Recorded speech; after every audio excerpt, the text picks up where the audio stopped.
Hello everybody, my name is Dratnos, and in this video we are going to take a look at the AZERITE armor systems in patch 8.3 to help you figure out what to expect and figure out which classes are going to have an easier time or a harder time getting a good combination of traits next patch. The first thing that I want to talk about is overwhelming power has been nerfed. This trait was the best trait by far in its row, and it will continue to be the best trait, but by a smaller amount, and probably more evenly across specs, because it's no longer scaling its proc rate with haste. And a lot of specs have a bunch of haste, especially in different times in the rotation. Specs like Shadow Priest and Havoc Demon Hunter have these effects that cause them to get to very high haste values, and that then cause them to proc overwhelming power more often. And then overwhelming power increased their haste, and that caused overwhelming power to proc more often. And it was just this kind of cycle that led to huge uptime on overwhelming power, like 50% uptime or something. And that was massive and made overwhelming power for specs like Havoc and Shadow Priest. Overwhelming power was more important to have on your AZERITE traits than the outer ring traits often were. So that ridiculous situation may still be sort of true. I expect that at the end of the at the end of the patch, the BIS setups for most specs are going to involve overwhelming power traits, and you're going to make decisions about which AZERITE to wear based on that. But probably a little bit less degenerate than it is right now. The other big news is that every single piece of raid AZERITE comes with a static middle or second row of traits. So this row is going to have one trait for each spec, and that trait is going to be the same for all pieces of AZERITE in the raid. So every single piece of AZERITE in the raid in that ring is going to have the same trait for your spec. These are often very good traits. In the Wowhead article here, they've got the word best around them, but for every spec, they're not necessarily actually the best. And some of them aren't the best in all situations. So we're going to go through all of these traits and talk about which ones are actually good in all situations versus which ones you only want for single target, versus which ones you only really want one copy of and you really don't want more than one copy of. And that's going to be the specs that are in that category are going to have a more annoying time gearing next patch, especially when you factor in the fact that AZERITE from N'Zoth and the Carapace of N'Zoth are 10 item levels higher than the rest of the raid, and then sources of AZERITE from anywhere else in the expansion. So best in slot setups are probably going to involve AZERITE pieces from those bosses because 10 item levels are very good. And that's going to be very awkward and cause some serious restrictions for some specs. For other specs, it's not going to matter at all because they are just they're going to be really happy with any of the AZERITE pieces in raid because they all have that good inner middle ring trait. So let's get started by looking at the different Blizzard handpicked traits. Once again, they put the disclaimer in this article a bunch of times. But if you look here, okay, look at this article at the top. Did Blizzard get your best trait right?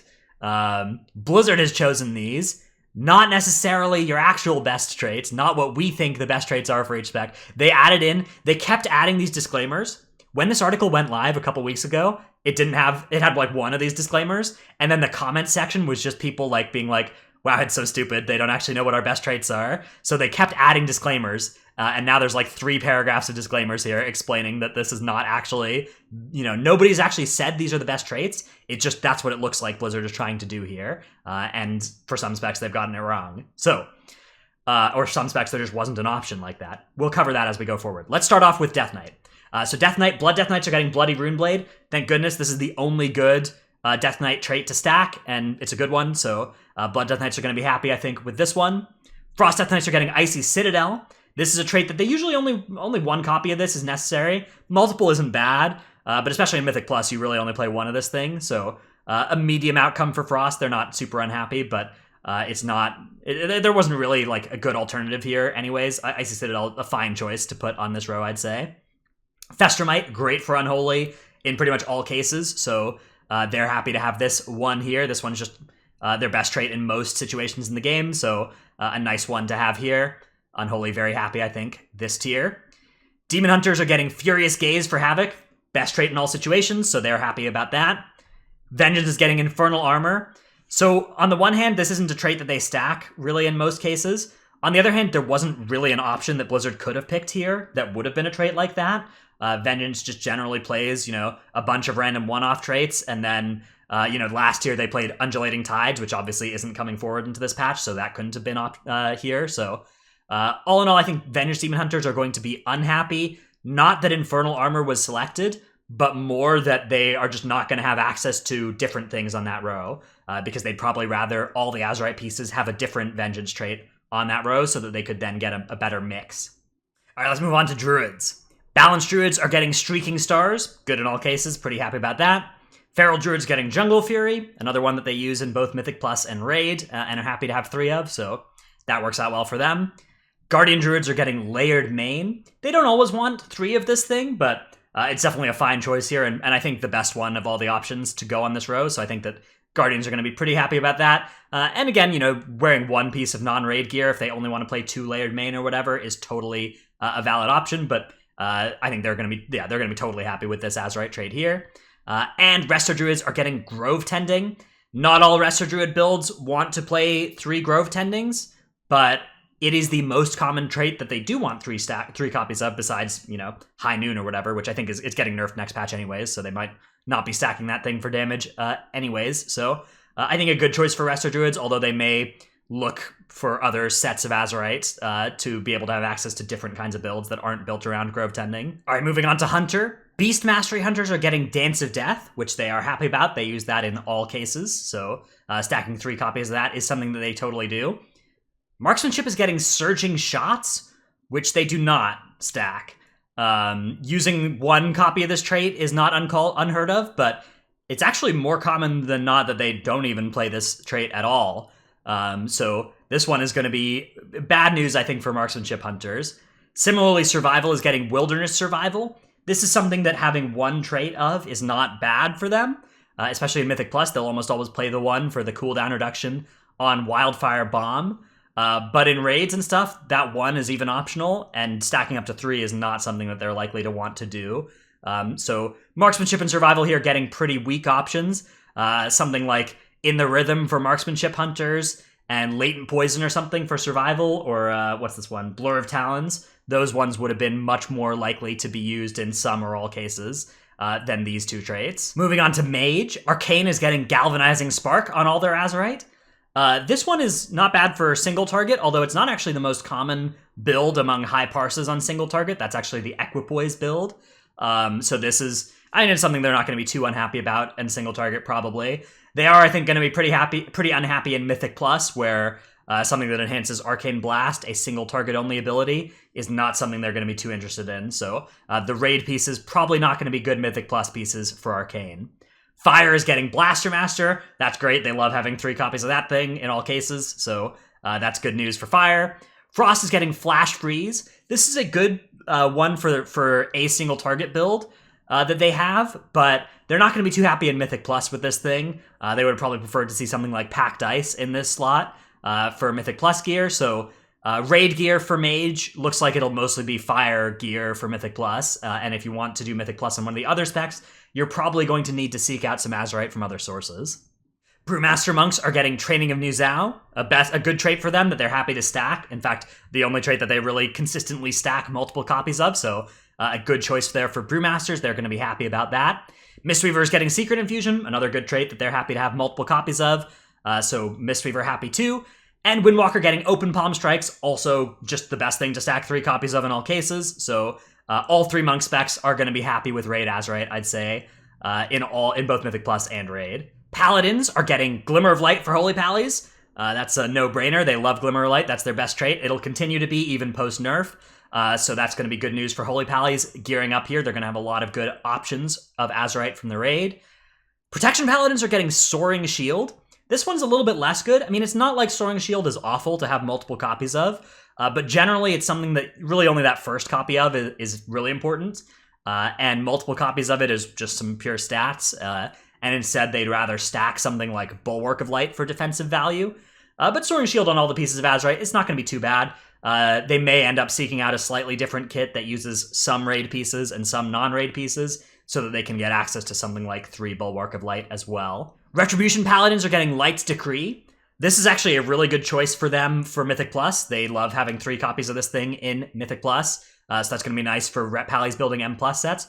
For single target sets, it's also a good trait that they often play 3 copies of, although sometimes they'd rather have 3 copies of something like Expurgation instead. I think most rep pallies, though, are probably going to be happy to have such a versatile and always good trait on their Azerite, rather than having to choose between... Like, I think they're happier to be in this spot than in the spot that some of the other specs are to only have a single target trait there, which is what it would have been like if Expurgation were in this slot. Priests are getting... Well, Discipline Priests are getting Depth of Shadows. This is a trait that they do want 1 copy of, but they don't really stack.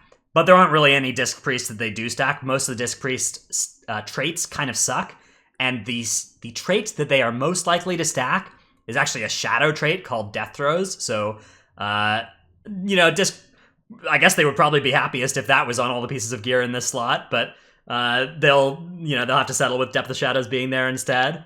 Holy is getting Blessed Sanctuary. This is a trait that they don't often play 3 copies of, but they can, and it's fine. It's a fine trait in terms of the amount of healing that it's doing. So, most healer specs, it's a little bit... There's much less frequently a healer trait that gets stacked 3 copies of than there are important DPS traits to be stacked 3 copies of. Glimmer of Light is really an exception to this. Most other healing specs are kind of happy to have a mix of, 6 different traits. So I'd say healing specs in general are probably not going to be super happy with having a single trait that's on all of their Azerite pieces in that row, because they'd rather just have more options there. But as far as single traits that could be picked for Holy go, Blessed Sanctuary is a fine one. Chorus of Insanity is the Shadow one. This trait is getting nerfed, but it's still going to be very, very good, and Shadow Priests are going to be very, very happy to have it on all of their Azerite. Okay, let's get down to Rogues. Assassination Rogues are getting Nothing Personal. This is a trait that they generally only want 1 copy of, and it generally only on single target.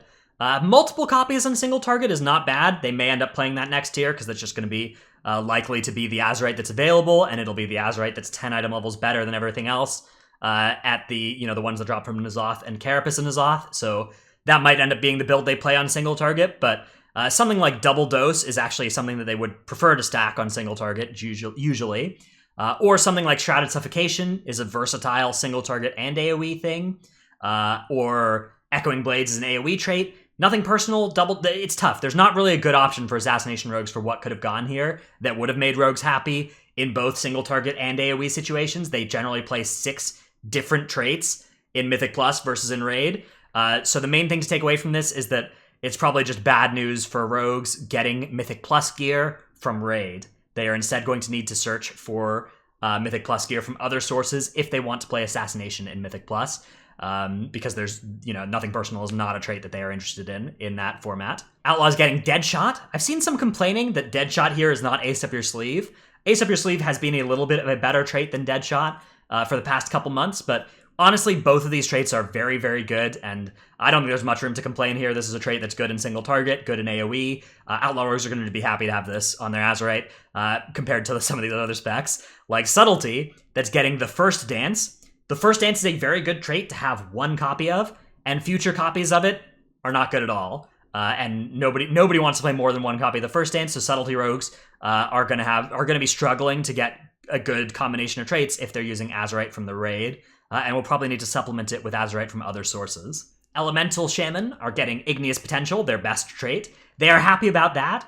One thing that they are unhappy about is that there isn't a piece from the Raid that has Tectonic Thunder on it at all, so they're not going to be able to build a kit that includes a copy of the Tectonic Thunder trait, which would be really nice for them to have access to in Mythic Plus. Instead, they're going to have to PvP for that piece, because you can't even get it from the Residuum vendor either. So a piece with both Igneous Potential and Tectonic Thunder only exists in PvP at max eye level. That's going to be a shame for Elemental Shaman. But for single target, they're going to be happy to see Igneous Potential on all their pieces. Enhancement, Natural Harmony going on all the pieces. This is a good trait for enhancement. They're happy about this. One weird thing that's going on here now is that because Igneous Potential and Natural Harmony are going to be on the same row, Elemental Shaman actually use Natural Harmony a lot. It's a good trait for them too. There are not going to be any Raid pieces with Natural Harmony and Igneous Potential on different rows, right? They're always going to be on the same row. So you're not going to be able to build a set that uses Raid pieces that has both 3 Igneous Potential and any Natural Harmony. If you want Igneous Potential Natural Harmony pieces, they're going to need to come from PvP or the Residuum vendor. Overflowing Shores is a trait that's on all pieces here for Resto. This isn't something that they want to stack. They're usually more about just having one of this thing, if any. And in Mythic Plus, something like Turn of the Tide would have been a more potent thing for them to have stacked here. One nice thing, though, is that they get access to Igneous Potential on every piece of gear in the raid. So Igneous Potential is the best resto single target damage trait by far. So they're going to be pretty happy to have this piece, or this trait available for them if they want a damage set. And often they're interested in putting some traits into damage just because of how much damage a single or double Igneous Potential setup does. Onto Warlocks now. Warlocks gaining Cascading Calamity for Affliction, something they're pretty happy about. Demonology, Explosive Potential, a good trait for their Mythic Plus build. Not actually something they play all that often in Raid. So this is a little bit of a weird one for demo to be on all their pieces as far as the single target set goes. I actually don't know enough about what Demonology Lock Theory crafting looks right now. I don't know if they're going to be moving to a Explosive Potential build next raid. Maybe they will. But this raid, at least, it wasn't something that was in many of the top parses from Demonology Locks. And Destruction is gaining Flashpoint. Flashpoint is a situationally very powerful Azerite trait for Destro. On fights where there are adds coming in that they can hit with an Immolate frequently, then it's a very big amount of haste that they can get from that. And on fights where damage matters in the first 20% of the fight, obviously, that's also really big for them. But many raid fights it's much more important. Many raid fights don't have that many adds, especially in the last phase. And in many raid fights, damage in that last phase is way more important than damage in the first phase. And Flashpoint is not good against either of those metrics. So that's kind of bad news here for Destro, but it's going to be good news on potentially certain fights where they can keep Flashpointing adds as they spawn. And if those fights are, if that build is good on those fights, then this will be a trait that they're happy to have 3 of. And finally, Warriors. Warriors are gaining Lord of War on all their pieces. This one is more of a 0 to 1 trait than a 3-stack one. A little bit weird here. Something like Test of Might would have made some more sense in this spot, as far as I can see it, at least. That one would have been something they would have used both in Raid and Mythic Plus as 3 of, and that would have been pretty cool. Fury, pretty happy. They're getting Cold Steel Hot Blood, and they use this trait, 3 copies of this trait, best for single target, and very, very, very good in a Mythic Plus situation, because it, cleaves at 100% effectiveness, basically. So that is massive amounts of damage in cleave situations. And Prot Warriors are getting Bastionomite. This is a trait that they absolutely stack 3 copies of, so they are going to be happy too. Anyways, I hope you've enjoyed this little summary of which specs are getting traits they're happy about, which traits they're not. If you're interested, I'll link this Wowhead article and you can look through the traits yourself.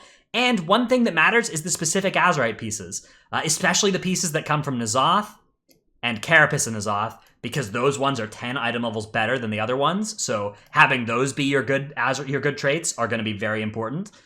Taking a look through these, you can kind of figure out what pieces you're going to get good ones from Raid, where they're going to drop. If they're from early bosses, that's good. If they're from N'Zoth or Carapace and N'Zoth, that's good. If they're from bosses towards the end of the raid, but aren't Carapace and N'Zoth or N'Zoth, that's going to probably be the worst spot to be getting your Azerite from, because you won't get access to the mythic versions very quickly, and they won't be high item level like the N'Zoth and Carapace and N'Zoth ones. So this is going to be something that's relevant for which specs are good, especially these specs that have, something like Nothing Personal on all their Azerite traits. It's just going to be harder to play a good build of these specs that have, where Blizzard has made a choice of a 1-trait wonder or of something that doesn't scale into AoE for these traits. So it's going to be tough. It's going to be tough for some specs. I hope this video has been helpful. I hope this has taught you something. I hope you go further and look and see what the Azerite situation looks like for you, and maybe that helps you plan out. You may end up needing to, plan to get something from PvP or from the Residuum vendor to get you set up next patch.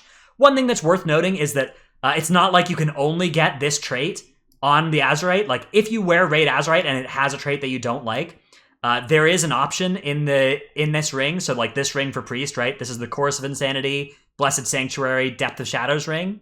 Sorry, let me scroll up and get that in the frame. Depth of Shadows, Chorus of Insanity, Blessed Sanctuary ring. The other option on this tier is Heart of Darkness, and that's also on every piece of Raid Azerite. So this is a secondary stat increase while your corruption is high. If this trait ends up being good, or if you're fine with this trait, even if you don't want Depth of Shadows on your piece, you can just get 3 copies of Heart of Darkness and be totally fine with that. So that'll work out fine for you as well. It's not like it's the end of the world if you have a bad option on your Raid Azerite. Like, you can still have a viable set from Raid, as long as you don't mind picking up some Hearts of Darkness. Otherwise, you're going to have to go outside of raid to get your Azerite. Anyways, hope this video has helped. Hope this video has helped you get a little survey of what Azerite's going to look like in patch 8.3. If it did, remember to like and subscribe. Check out my Twitch stream, twitch.tv/Dratnos. Thanks everybody for watching. I'll see you in the next one. Bye.